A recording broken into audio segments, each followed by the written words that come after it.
Going live. Going live. And it says I'm live now. Yes. Okay. Again, there's like one in the chat, but I'm just going to say, hey. Anyway, goal for today, experiment, guided notes, and then hopefully the video if we have time. In terms of the guided notes, I'm going to, I got to include the PDF in there. Yeah, I got to put the PDF into the chat, but we're going to run the experiment first. That's no problem. Okay. What? Please excuse the interruption. At this time, any juniors or seniors will have a complete set of parts and paperwork, along with copies of documents and their $5 to the library. Teachers, this will not take long. Thank you. Anybody?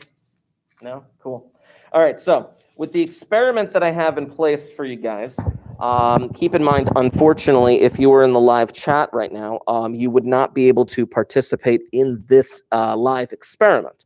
But during said experiment, which should only take hopefully a few minutes, we'll see what happens.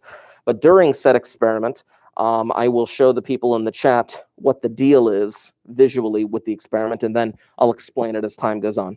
In a moment, each of you are going to be given a strip of paper. This strip of paper every strip of paper has the same string of letters written on it. When the time comes, you're going to have the paper face down on your desk, and I'm going to say, ready, set, go. And you're going to flip it over, and you're going to begin attempting to memorize the letters on this strip of paper. I'm only going to give you about a minute or so, maybe a minute and a half, to memorize the letters on this piece of paper. Then time will be up. You will put the strip of paper underneath your desk, and you will attempt to write down on the note card that I provide you, which I'll pass out in a moment, but you're going to write down as many letters as you can remember.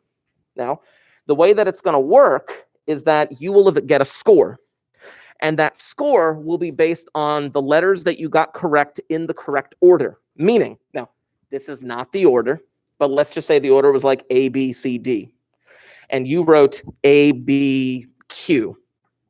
Well, you only get 2 points then, because you got the first two letters right, and then the third one you got wrong. You're going to score yourself by looking at the string of letters and basically like, okay, I got it right, I got it right, I got it right, I got it right, I got it right, I got it wrong. Oh, no more points. That's the way that thing's going to work. First, let me pass out these. You're not going to do anything with this note card yet. I just want to make sure that you actually get this. Pass this back. Actually, one more. I'm not going to have you get up and bring that back there. Why would I do that? That'd be mean.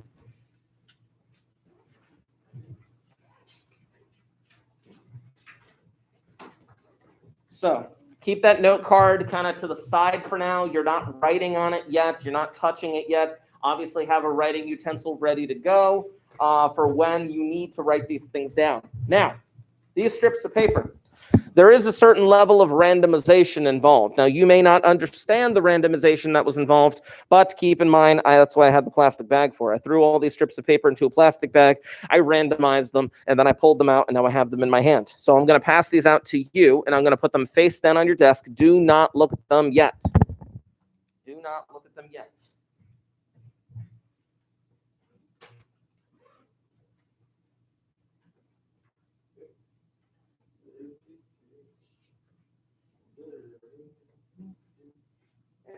Paper separate.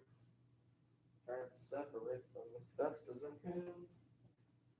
It may not be as separated as I would have hoped, but them's the breaks. Okay. So. All right, you have 1 minute. Memorize. Go. I'm going to show the chat something in a moment.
All right, put the strip of paper under your desk. Quickly, put it under your desk, under your desk. You have 1 minute to write down as many as you can remember. Go.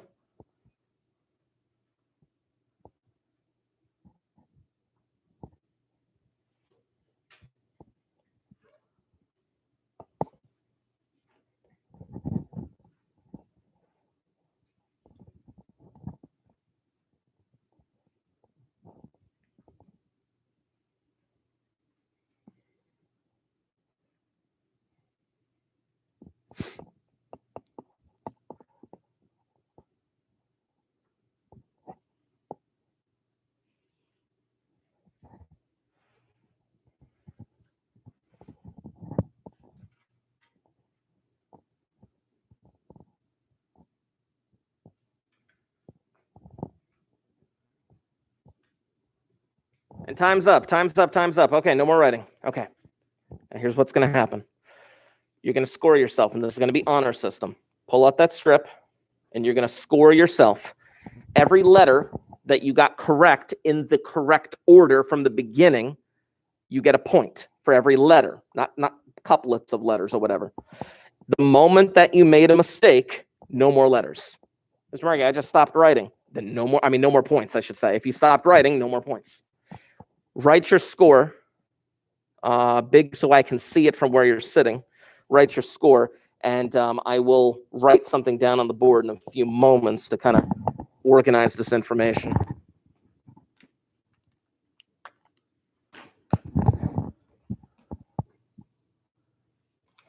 What's this one? Okay. Feel confident? Okay. All right. Hold them up so I can see them. I'm just going to do them one at a time. Okay, so we got a 16. We got a 30. Here you go. Let me see the other side too. Let me see the other side. Okay, 18. 30. Some of you on this side don't feel so confident. Yeah. What is that? Okay. Oh, you mixed them up. Yeah. Gotcha. Yeah. That happens. That happens. Did I get yours? Okay, good. Gotcha. You mixed them up. So there's a 6 there. Cool. Okay, 15. There's another 30. Come on. 15, 30. Good. Okay. Let's see. 15, 10, and 5. Oh, and I got yours already. Here. 15, 10, and 5. Okay. I need to show you something because I haven't been entirely honest with all of you. You did get the exact same string of letters. You did. But let me show you something. Hold on. Yeah. Things are falling.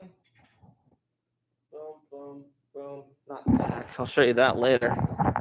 Here's what I need to show you, though.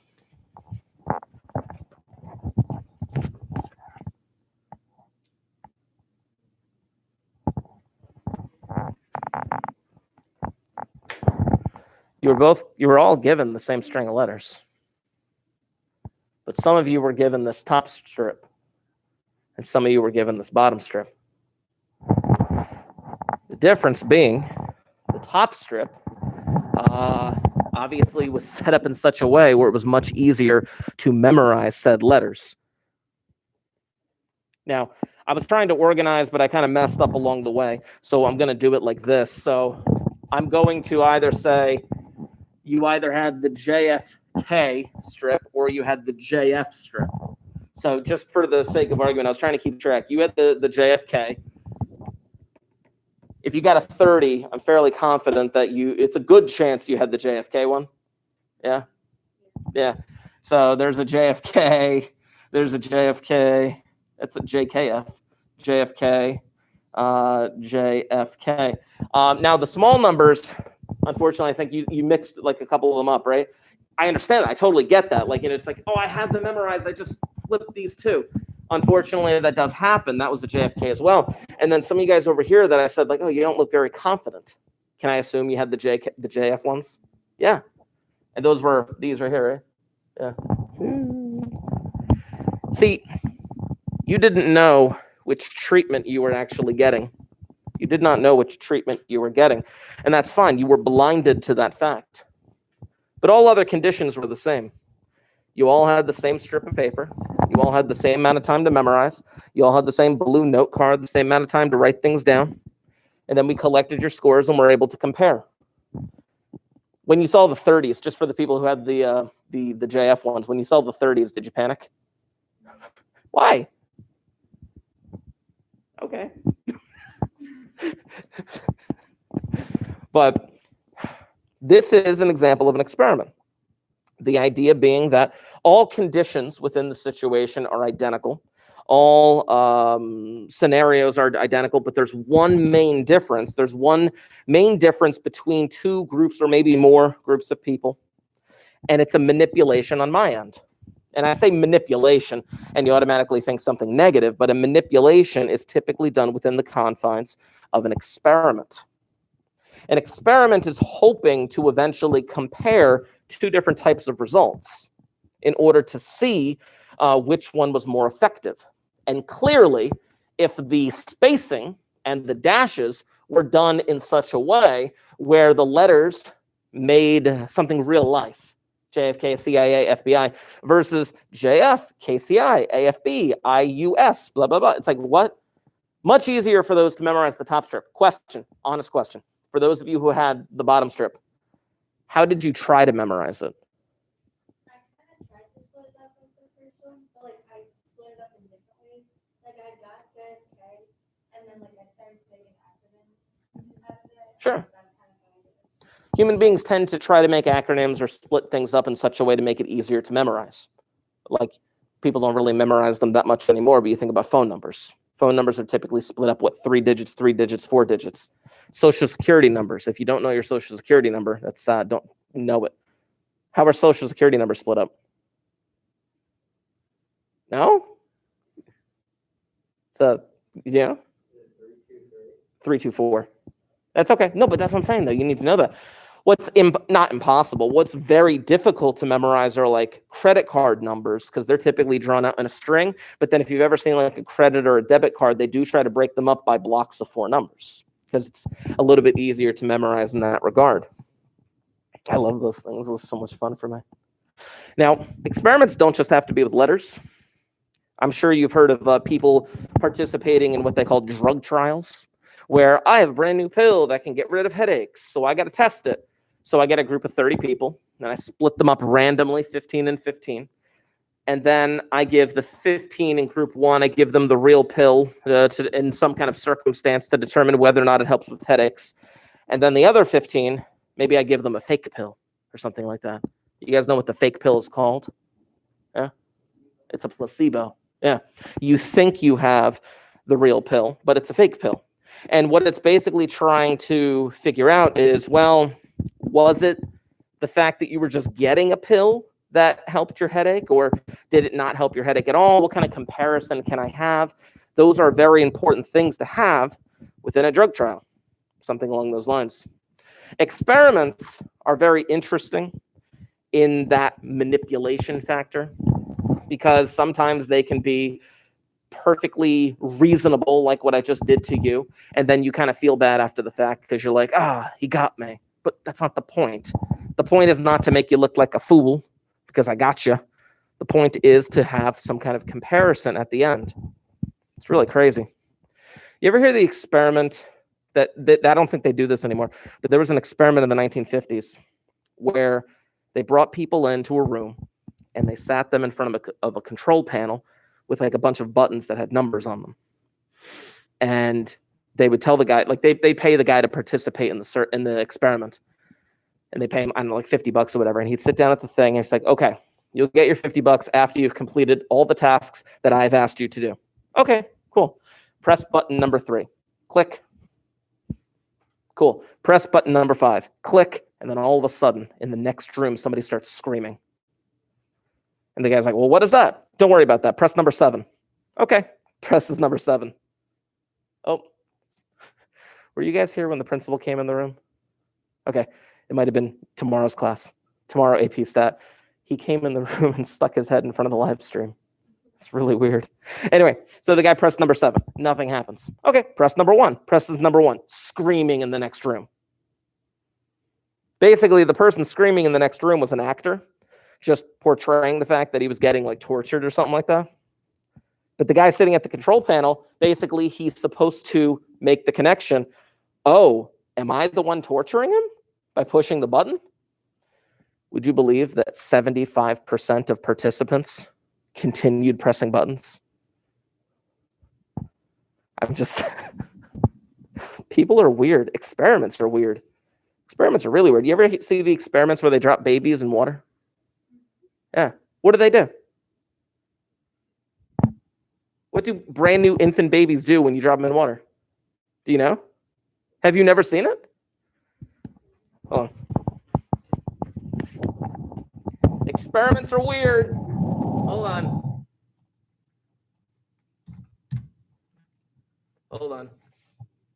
Well, let's see. There it is. Infant baby swim.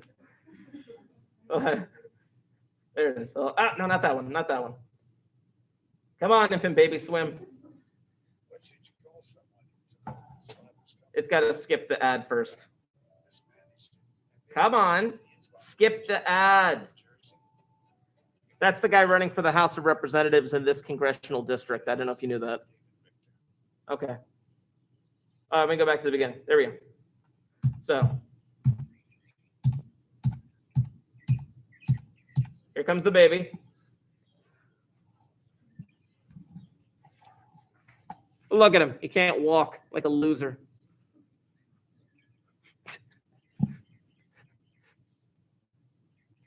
Now, mind you, as a parent, this is absolutely terrifying. And I have no idea how they were allowed to do this.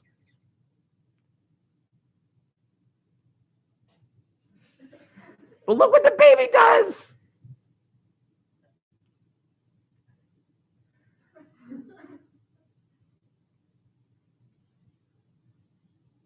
Isn't that messed up? Baby's just like chilling now. Oh my gosh. Just calmly hanging out or something like that. I don't even know. I don't get it. But yeah. Now, there are a lot of like experiments that they did back in the day that they're not allowed to do anymore because they would be considered to be unethical. For example, cigarette companies for years were able to get away without having warning labels on their packets in the 60s and 70s and whatnot, because the science wasn't in yet, because quote unquote, the science wasn't in yet, because just because you have a correlation does not mean you can prove that cigarettes cause cancer. The only way that you're going to be able to prove that cigarettes cause cancer is if you do a long-term observational study, which they didn't have at the time because no one had been collecting data, or you run an experiment. But think about that for a second. If you run an experiment, all the conditions have to remain the same. You have to randomly divide people. Then you have that one group of people where you look at them and you say, okay, for the next 20 years, smoke. And then the other group, next 20 years, don't smoke. And then after 20 years, we'll be able to compare the results. You can't force people to smoke. Thus, you cannot do an ethical experiment with smoking. You can do other things, but So long-term observational studies are where it's at. Speaking of observational studies, there was a documentary a few years ago that didn't really get a lot of attention. It was called, I think it was called something like 7 Up or some junk like that. I don't know. Do you ever hear about that? No? Cool. There are these kids all born in a hospital on a certain day in England. I can't remember what decade it was. It was like the 60s or something like that. There was like a bunch of kids, like 10 kids all born in a hospital on the same day to different families. And this documentarian decided he wanted to put together a film where he interviewed the parents and he got footage of the babies and stuff like that. And he had everything wrapped up. And then 7 years later, he came to revisit those kids. 7 years later, he came to revisit the same kids and interview the parents and interview the kids and just kind of see how they all kind of ended up after 7 years. Then he did it again when the kids were 14. Then he did it again when they were 21. He did this every 7 years, all the way through when the kids were like 56. Really crazy. The guy started the documentary when he was in his like 20s or some junk like that. But the idea was they were all born in similar circumstances in that one hospital on that one day. Where did their lives end up going after 56 years? That is an observational study. The guy doing the can't even say it, whatever, that film, that guy doing it was not manipulating anything within the circumstances. He was just simply a fly on the wall and observing. It's really nuts. Let me get you something. Now, I'm going to pass out some paper to you. And again, I'm trying this. This is the first time I'm really trying this. I'm going to try some guided notes here that you guys are going to add some information onto. For those of you in the chat, I'm going to post the guided notes into the Google Classroom stream. I'm going to do that, but I want to give everyone like a physical copy. Give me a minute. Let's see here.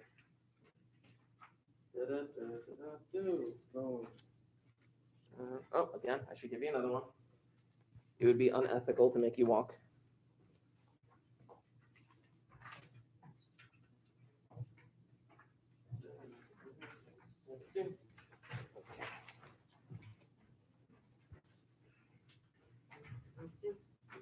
So, go here.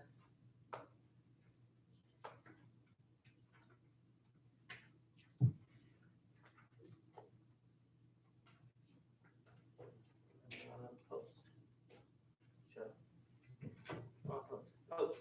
There you go.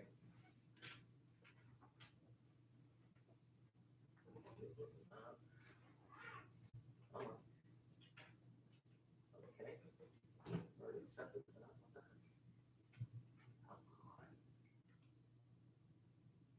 Really going to take forever to load. Here. Here. Subjects. Open that up. There we go. Good enough. All right. So, like I said, I just posted the notes into the Google Classroom in PDF form. Hopefully that should work. Again, this is the first time I'm really trying something like this. But I wanted to talk about some of the information that's on here. Hey, does it bug you when a teacher doesn't erase everything on the board? All right, hold on. I got it. There, it's gone. Okay. Yeah, I'm like that. Anyway, go away. Like I said, I have some additional notes that I would like to add to the information that you have in front of you. So I would suggest that when I mention these things, that you do jot down some extra information. Some of the definitions and topics I'm just going to read as is. Some of them I am going to add additional information to, so that we can kind of build on top of it together. First of all, terminology. An experiment is a procedure for investigating the effect of an experimental condition on a response variable. Now, I want to make a note for you. An experiment has a manipulation of some sort. An experiment has a manipulation of some sort. There is some form of a treatment, which we're going to get into the details of that. Sometimes you may be given a choice between two things and be like, okay, here's the scenario. Is it an experiment or is it an observational study? The question you have to ask yourself is, was there some level of a manipulation? Was there some manipulation on the part of the experimenter? Hello? That's okay. Go ahead. People, I need to get me one of them signs like go away. Anyway, experimental units. Individuals on whom an experiment is performed, usually called subjects or participants. Now, I want to be very clear about this because proper terminology. If human beings are in the experiment, then yes, we refer to them as subjects or participants. If you're a human being, we would never refer to you as an experimental unit. Just keep that in mind. An experimental unit would be any animal that is in the experiment or any inanimate object that is in the experiment. You would call them experimental units, but you would never call a human being an experimental unit. Subjects are participants. We have to be nice to them. Now, a factor, a variable whose levels are controlled by the experimenter. Now, I wanted to come up with an example that wasn't on your notes, and I am going to draw something out, but you know what? I'm going to actually put it underneath the Elmo camera. Oop. and I'm going to suggest, I'm going to go back and forth between this, but I'm going to suggest at some point that you do jot this down. Oh, not that. There we go. Boom. So I'm going to do this, and then I'm going to jump back to these notes because it'll make a lot more sense once I have this jotted down. Zoom out. Is it zooming? I can hear it. There it goes. Good. Good. So let's say that I want to determine the effectiveness of a washing machine. And I have like a brand name washing machine, and I have a generic brand washing machine. Like, what's a brand name washing machine? Like Maytag or something like that? Okay, no one's ever heard of Maytag. All right, cool. Whatever. Let's say Maytag. But there also are generic washing machines that you can get in like Home Depot and Lowe's that have like weird names on them. They look really dumb, whatever. But I want to determine that. So I come up with an experiment where I'm going to wash shirts in these washing machines. But I have to keep all of the conditions exactly the same. So the washing machine is really what I'm going to be testing its effectiveness and whatnot. But in order to do this, I'm going to have to use an experimental unit known as a t-shirt. So let's say that I had 30 t-shirts. And I take these 30 t-shirts and I split them up 15 and 15 by some sort of random allocation. Now, you may think to yourself, like, Mr. Markey, they're all like generic white t-shirts. What's the deal with randomly splitting them? Well, again, I'm just trying to randomly split them because I don't know where this t-shirts came from. Maybe all these t-shirts, like maybe all of them came from one store, and then like one pack came from another store, or maybe all these packs are brand new, fresh, and then this pack has been sitting on the shelf for 10 years. I don't know. Randomly allocating the t-shirts is your best bet, though. But then I want to get them dirty somehow. So I split them up 5, 5, and 5 randomly. And 5 of them get, let's say, I'm going to call this high, medium, and low. No, not high, medium, and low. No, let's go high, medium, low. In terms of level of dirt. High, medium, low. This would be dirt. And that dirt would be a factor. That dirt would be a factor. I'm going to split these up 5, 5, and 5. And these would get high, medium, and low dirt as well. The dirt would be a factor. High, medium, and low would be what they call levels, which we're going to get into levels a little bit later. I think they talk about, no, they don't. Did they mention levels? Well, they mention levels in a definition, but they don't, whatever. Then the top portion, they are going to go into the brand name washing machine. So this is the washing machine. They would be washed in the brand name. They'd be washed in the brand name. They'd be washed in the brand name. And then they would be washed in the generic, and the generic. Washing machine would be another factor. And the levels, you can't even see the word washing machine. Such terrible handwriting. Let's just call that washing machine. There we go. But the levels of the washing machine would either be the brand name or the generic. I'm running a little out of space. There's another example in these guided notes involving tomatoes, which I'm going to get to. You ever eat a tomato directly off the vine? Okay, cool. Some people yes, some people no. Tomatoes are gross. I said it. Except when they're cooked. What? Don't shake your head at me. Anyway, so I'm running a little out of room right here. But let's see what happens. Then I would bring these 3 together and compare. I would bring these 3 together and compare. And then I would bring these 2 results together and compare. Let's zoom out a little. There we go. Again, this is a very rudimentary thing that I'm putting together, a very rudimentary thing. But basically, this is a tree diagram of an experiment where I would have these 30 shirts and I would split them up randomly, 15 and 15. 15 of them would eventually go through the brand name washing machine and 15 of them would eventually go through the generic one. But in order to actually get a good idea as to what's going on with these washing machines, I put 5 of them on a high level of dirt and a medium level dirt and a low level of dirt in order to get a good comparison. It's all about comparing things. Now, I'm manipulating a few different things here. I'm manipulating them by putting them through different washing machines, yes. But I am also manipulating it by the level of dirt. But I'm also very careful to keep everything exactly the same from one step to the next. I love it. So now, back to your notes real quick. I'll leave this up here for a moment, but back to your notes. I'm looking at the word factor. A factor is a variable whose levels are controlled by the experimenter. I am controlling the level of dirt. I am controlling the level as to which brand of washing machine it goes through, either the brand name one or the generic one. Yay.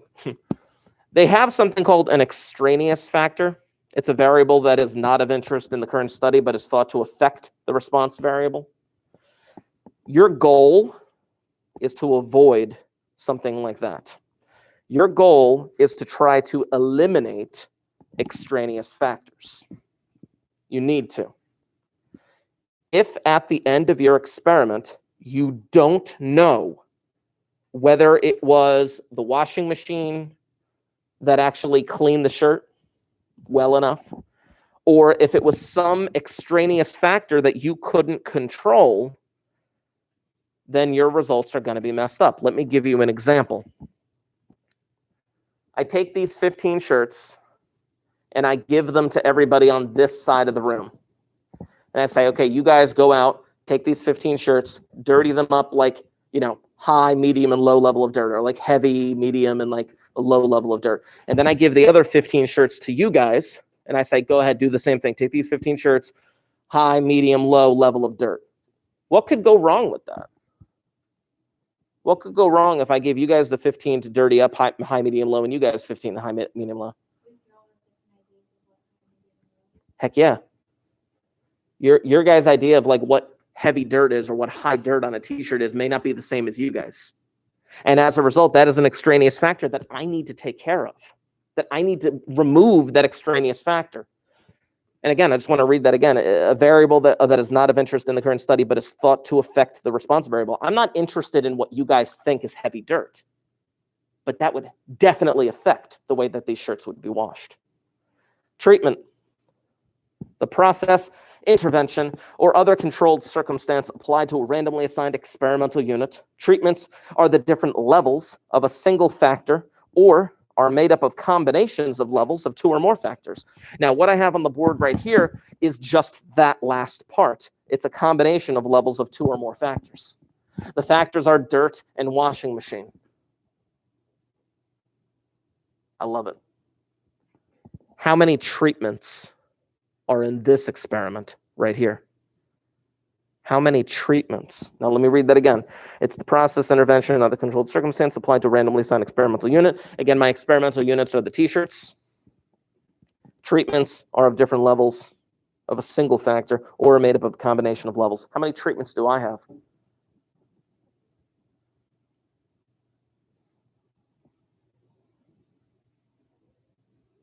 Shout out a number. No, it's not 2. Not 3. It's 6. There are 6 treatments because each t-shirt has the possibility, because of random assignment, each t-shirt in the beginning at this point has the possibility of going through one of 6 different treatments. Either high dirt with the brand name, medium dirt with the brand name, low dirt with the brand name, or high with the generic, medium with the generic, or low with the generic. There are 6 different treatments that the t-shirt could potentially go through. Remember, for the dirt, there were 3 levels of dirt. For the washing machine, there were 2 levels of washing machines. 3 times 2.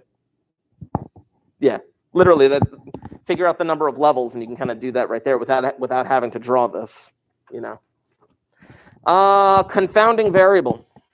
Associated in a non-causal way with a factor and affects the response, usually found in experiments.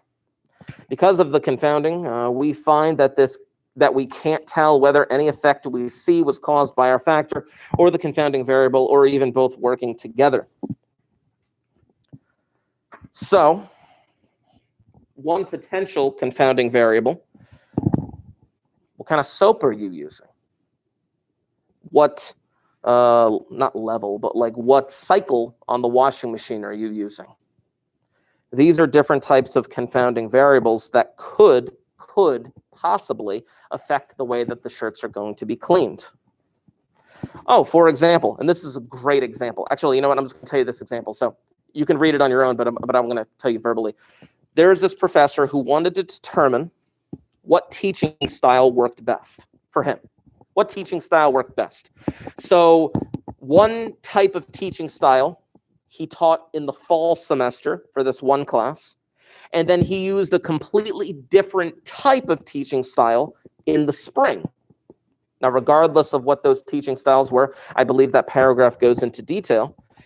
He believed at first that doing it that way, one teaching style in the fall, one teaching style in the spring, would give him a good idea as to which one was better.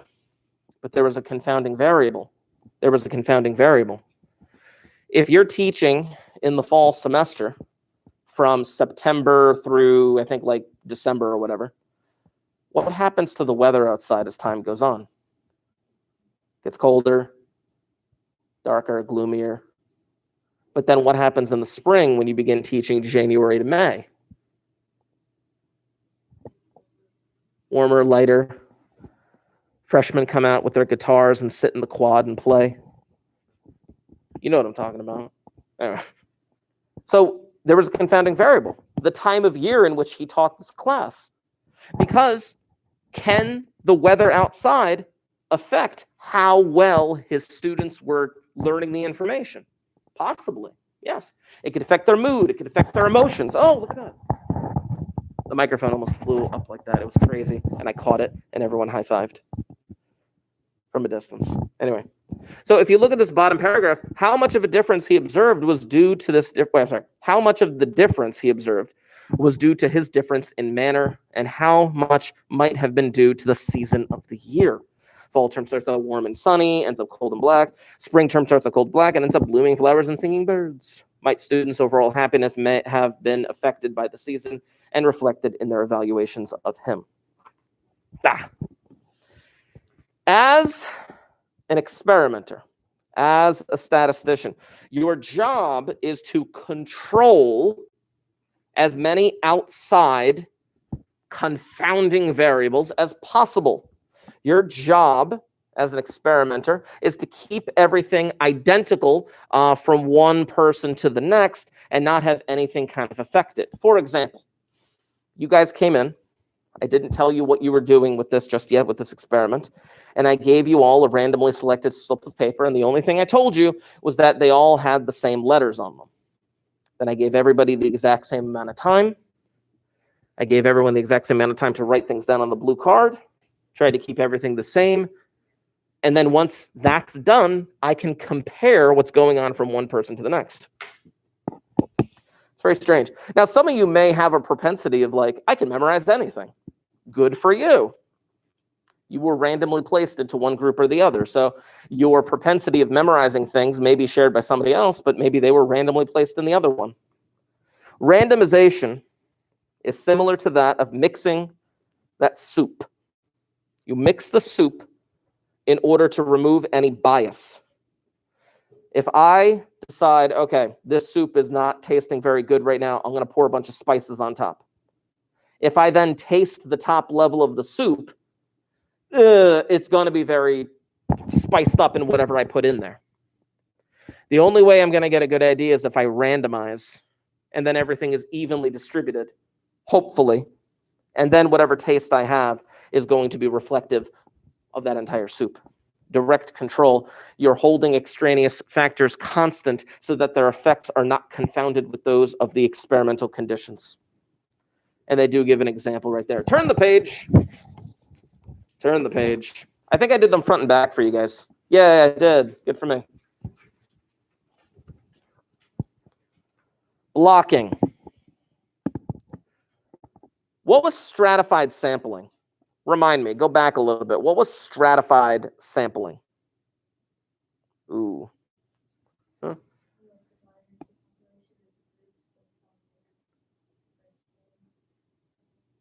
Give me a basic example.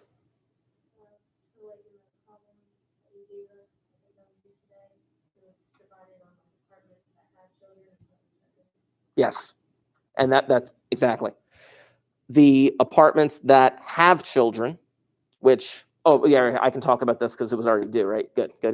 The apartments that had children, you would assume that their carpets would be worn down much quicker because kids are evil monsters that run around a lot.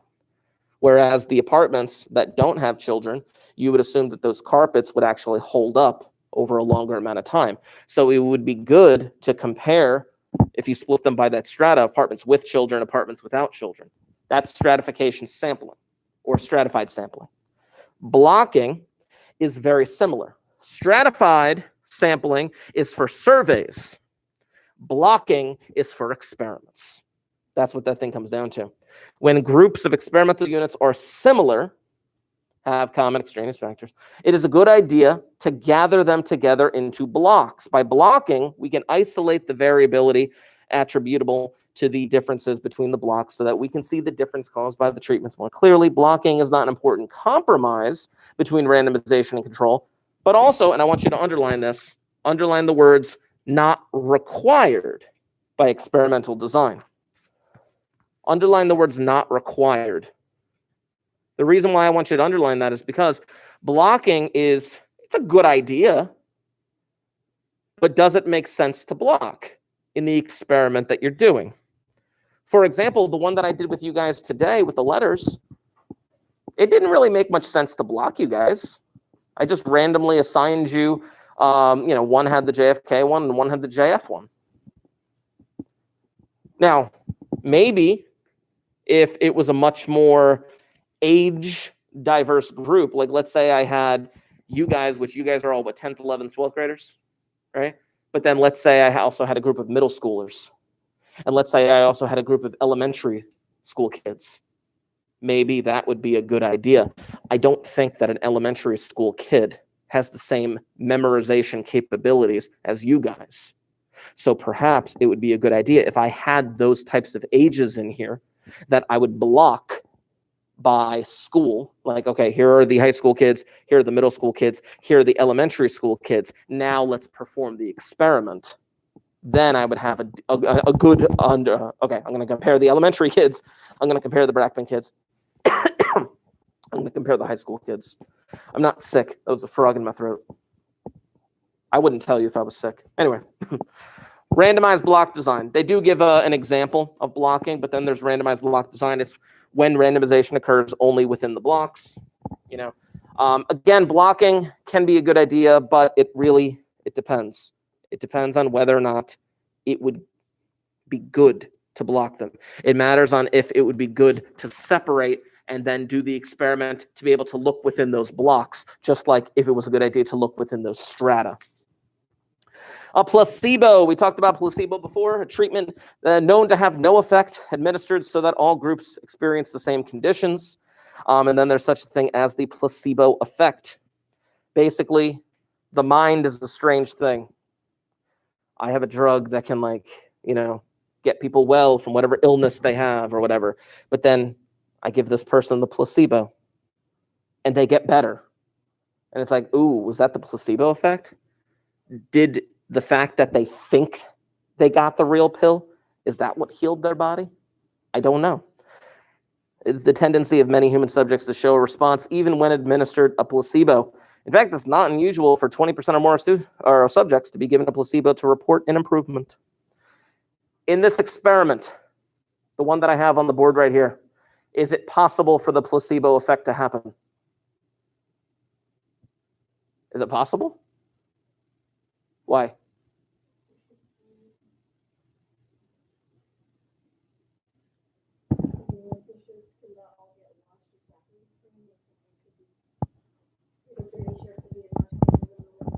Does the shirt think it's cleaner? They're inanimate objects. Inanimate objects, you don't need a placebo. They're inanimate objects. You don't give like a shirt a fake treatment, or something along those lines. It might be a good idea, and not a placebo, but it might be a good idea to have something called a control group, which I'm going to talk about in a minute, which I did not institute a control group here, but maybe it would be a good idea. Maybe I add an extra level of dirt, and maybe that extra level of dirt is no dirt. That would be a control group. Where maybe I had more shirts and then down here it was like no dirt, and then I still ran them through the washing machine as a comparison. That wouldn't be a placebo, that would be a control group. Control group, the experimental units assigned to a baseline treatment level, typically either the default treatment, no treatment, or a placebo treatment, which again, I wouldn't call washing the shirt with no dirt a placebo treatment. A placebo is typically given to human beings. So they think they're experiencing change because of the treatment, but in reality, they don't know they got the fake treatment. Blinding. You were blinded. Any individual associated with an experiment who is not aware of how the subjects have been allocated to treatment groups. It is necessary to blind people, figuratively, if knowing the treatment would affect the results. If you knew that some of you got the JFK one and some of you got the JF one, that would definitely affect the results, because those who got the JF might be a little mad. I don't know. Don't care. If you were given a drug treatment, you can't let the people know that they're being given the placebo, because if they do, it could potentially affect the results. Now, double blind. I want to talk about double blind. I want to write an extra little thing down to double blind. First of all, for double blind, the way that it can be blinded, the subjects could be blinded, which would be you guys, or the person doing the evaluating could be blinded. The person doing the evaluating could be blinded, not the experimenter. The experimenter needs to know what's going on. The experimenter needs to know what treatment each subject got. But whoever is doing the evaluating could also be blinded. Let me give you an example. If I'm going to compare these shirts after being washed on high dirt, medium dirt, and low dirt, it would be a good idea if whoever is doing the evaluating doesn't know what level of dirt each shirt got. If I'm evaluating the shirts, I'm like, okay, this one had high dirt. Wow, it had high dirt. That looks really good. This one had low dirt. It could have been better. The shirts are labeled by whatever codes the experimenter needs, but the person doing the evaluating should not know which washing machine or which level of dirt happened. That person would then be blinded. Sometimes it's a good idea to blind people, especially if it would affect the results. All right. Okay.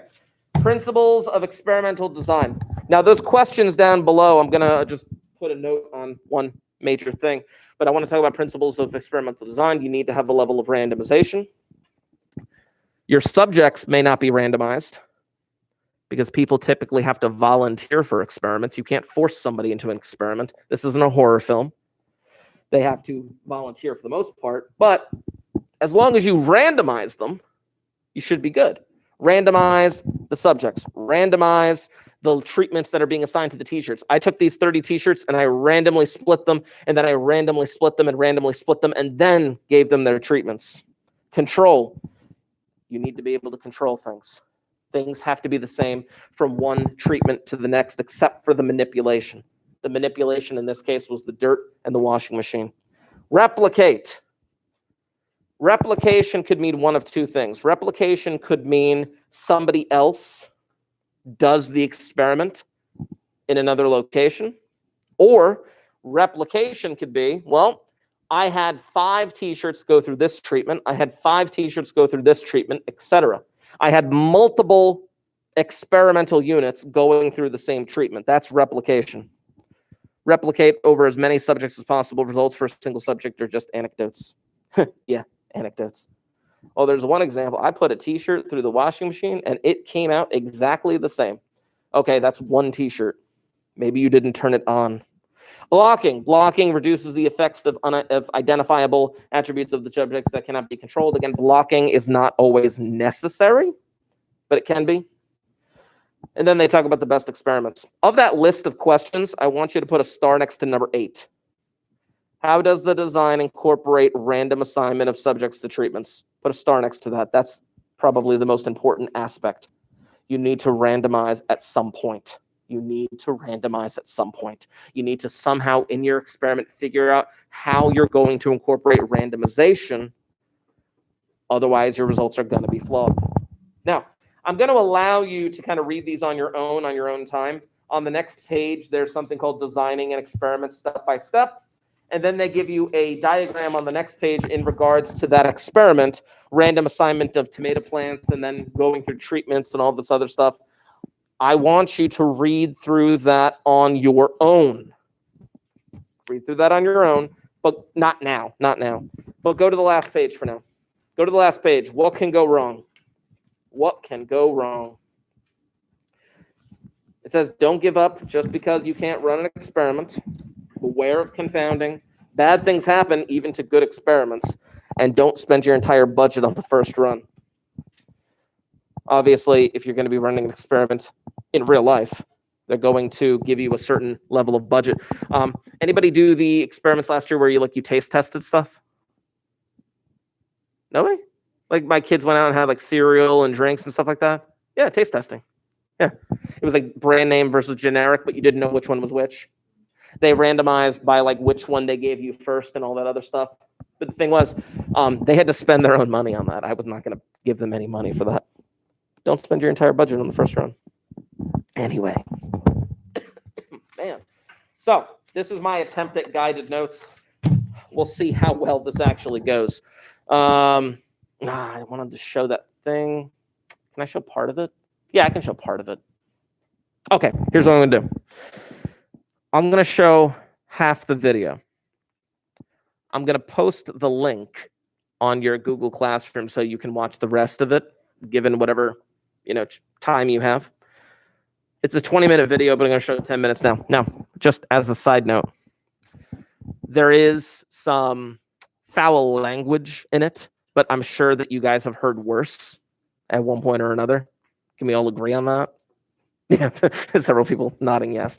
So hopefully we can be mature about this. The point is not the foul language. The point is not the politics that the man holds. The point is what he's trying to explain in terms of studies. Now, in the video, the man, some of you may have already known him already, John Oliver. The man talks about scientific studies. But if you talk about scientific studies versus observational studies, it's the same thing.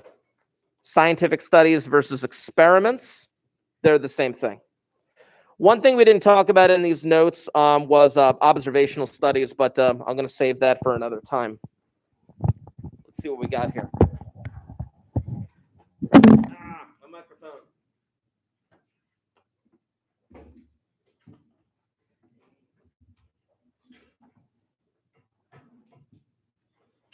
There we go. Science, the thing we love and respect so much, we only allow scientists to be portrayed by the likes of Arnold Schwarzenegger, Nicolas Cage, and Al Pacino.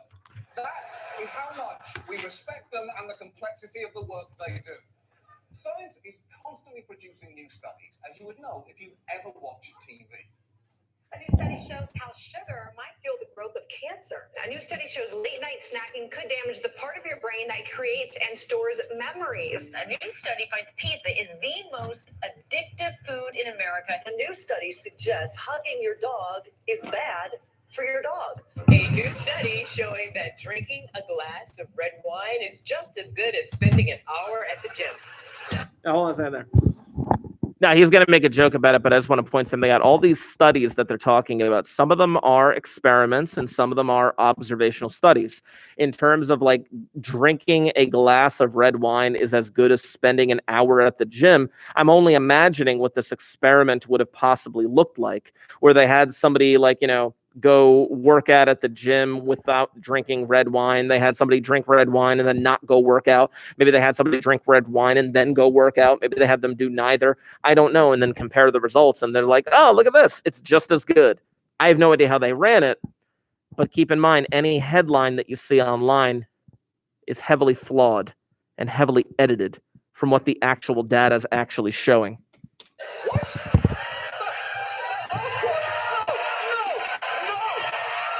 That last one doesn't even sound like science. It's more like something your sassy aunt would wear on a t-shirt. And when studies aren't blanketed TV, they're all over your Facebook feed with alerts like study finds liberals are better than conservatives at smizing, your cat might be thinking about killing you, and scientific study shows that bears engage in fellatio. And by the way, I'm not interested. Let me know when bears start engaging in some mutually pleasurable 69ing. #bear pleasure, #feminism. Time.com once even ran the headline, scientists say smelling farts might prevent cancer, which I would say was the most unfortunate thing Time ever published. But then this is a magazine that once did a cover story on those Asian American whiz kids. The point is, there are now so many studies being thrown around, they can seem to contradict one another. In just the last few months, we've seen studies about coffee that claim it may reverse the effects of liver damage, help prevent colon cancer, decrease the risk of endometrial cancer, and increase the risk of miscarriage. Coffee today is like God in the Old Testament. It will either save you or kill you, depending on how much you believe in its magic powers. And after a certain point, all that ridiculous information can make you wonder, is science bullshit? To which the answer is clearly no, but there is a lot of bullshit currently masquerading as science. So tonight, we thought we'd talk about a few of the reasons why. And first, not all scientific studies are equal. Some may appear in less than legitimate scientific journals, and others may be subtly biased because of scientists feeling pressure to come up with eye-catching positive results. My success as a scientist depends on me publishing my findings. And I need to publish as frequently as possible in the most prestigious outlets that I can. Now, that's true. Scientists are under constant pressure to publish with tenure and funding on the line. And to get published, it helps to have results that seem new and striking, because scientists know nobody is publishing a study that says nothing up with acai berries. And to get those results, there are all sorts of ways that, consciously or not, you can tweak your study. You could alter how long it lasts, or make your random sample too small to be reliable, or engage in something that scientists call p-hacking. That's p-hacking with a hyphen, not to be confused with facking, which, as I think everyone knows, is a euphemism for fucking the Philly fanatic. Now, p-hacking is very complicated, but it basically means collecting lots of variables and then playing with your data until you find something that counts as statistically significant, but is probably meaningless. So, for example, I told you about the storks and the babies. Yeah? Watch the connections that you can make. For example, the website 538 surveyed 54 people and collected over 1,000 variables, and through p-hacking the results, was able to find statistically significant correlations between eating cabbage and having an innie belly button, drinking iced tea and believing Crash didn't deserve to win Best Picture, and eating raw tomatoes and Judaism. And the only thing tomatoes have in common with Judaism is that neither of them really feel quite at home in the upper Midwest. But you don't even need to engage in these kinds of manipulations to get results that don't hold up. Even the best designed studies can get flukish results. And the best process that science has to guard against that is the replication study, where other scientists redo your study and see if they get similar results. Unfortunately, that happens way less than it should. Replication studies are so really funded and they're so underappreciated. They never get published. No one wants to do them. There's no reward system there in place that enables it to happen. So you just have all of these exploratory studies out there that are taken as fact, that this is a scientific fact that's never actually been confirmed. Exactly. There is no reward for being the second person to discover something in science. There's no Nobel Prize for fact-checking. And incidentally, there's no Nobel Prize for fact-checking is a motivational poster in Brian Williams' MSNBC dressing room. And for all those reasons, scientists themselves know not to attach too much significance to individual studies until they're placed in the much larger context of all the work taking place in that field. But too often, a small study with nuanced, tentative findings gets blown out of all proportion when it's presented to us, the lay public. Sometimes that happens when a scientific body puts out a press release summarizing the study for a wider audience. For instance, earlier this year, a medical society hosted a conference at which a paper was presented comparing the effects of high and low flavanol chocolate during pregnancy. If that sounds narrow and technical, it was supposed to be. There wasn't even a control group of women who didn't eat chocolate, and the study found no difference in preeclampsia or high blood pressure between women who ate the two chocolates. So there is no way a study that boring can make it to television, right? Well, wait, because that medical society issued a press release with the much sexier but pretty misleading title, "The Benefits of Chocolate During Pregnancy." And because most TV producers just read press releases, this happens. Turns out if you're pregnant, eating 30 grams a day of chocolate, that's about 2/3 of a chocolate bar, not the whole chocolate bar, could improve blood flow to the placenta and benefit the growth and development of your baby, especially in women at risk for preeclampsia or high blood pressure in pregnancy. Except that's not what the study said. It's like a game of telephone. The substance gets distorted at every step. And I can only imagine how someone who watched that segment must have described it the next day. Oh, the news said our baby is made of chocolate and it's okay if I eat it, but only 2/3. And it is not like the media needs help blowing things out of proportion. Remember that Time story about farts and cancer? It turns out the study never mentioned either of those things. It just pointed out that certain sulfide compounds are useful pharmacological tools to study mitochondrial dysfunction. And while that Time story was later heavily corrected, the scientists told us that we still get phone calls and emails from strange radio and TV shows wanting us to talk about farts, which is clearly a waste of their time. They're doing valuable work. They shouldn't be wasting their time fielding calls from Drive Time BJ's Gas Man and the Beef. And there is no doubt some of this is on us, the viewing audience. We like fun, poppy science that we can share like gossip, and TV news producers know it. That is why you constantly hear stuff like this. Men, listen up. A brand new study says a woman is more open to romance when they are full opposed to being hungry. Okay. First of all, no shit. Anyone is more open to anything when they aren't hungry. But you should know that study involved only 20 women. And you cannot presume that 20 women can speak for all women. This is science, not the United States Senate. And then there was this eye-catching report from just last year. A university in England says drinking champagne every week may help delay dementia and Alzheimer's disease. They say only 1 to 3 glasses a week, not a day, a week, really can be effective for your health. Fantastic news. No, it isn't. No, because there's a big issue with that study, aside from the fact that if you are celebrating with champagne 3 times a week, your standards for celebration need to be much higher. Champagne is acceptable on New Year's, Valentine's, birthdays, and if and when Henry Kissinger dies, and that's it. That is it. That is the full list. But the bigger issue is that study was performed on rats. And how do you not tell people that? And how do you not also show them photos of the experiments? Oh, you'd think they would have paired it with some cheese, but it appears they went with cocaine. God, that's chic. Those are chic rats. It's not the drugs that make them cool, it's their confidence.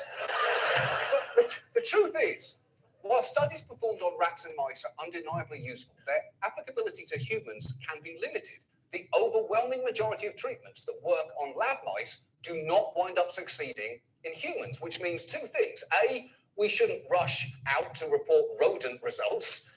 And B, during lab mouse funerals, when they say, at least he didn't die in vain, most of the time they are lying. I I know it hurts to hear that, but them's the breaks, mouse. Now, to be fair, it's not always the news media. Sometimes researchers themselves will oversimplify the science. Even TED Talks, which have had some amazing speakers, have also featured some morning show style science in the past, like Paul Zach's 2011 talk on a hormone produced in the brain called oxytocin, which he even gave a catchy name to. We don't have time to watch the rest of it. I'll just give you a brief summary. This guy basically says, I know how to release oxytocin in the brain, and he gives somebody in the audience a hug. Okay, cool. I'm going to post the video on Google Classroom. There are going to be other assignments coming through, of course, but make sure you're paying attention to the one that should be going live now, which is on part 1 of the project that you guys are going to come up with a topic. We'll see you next time.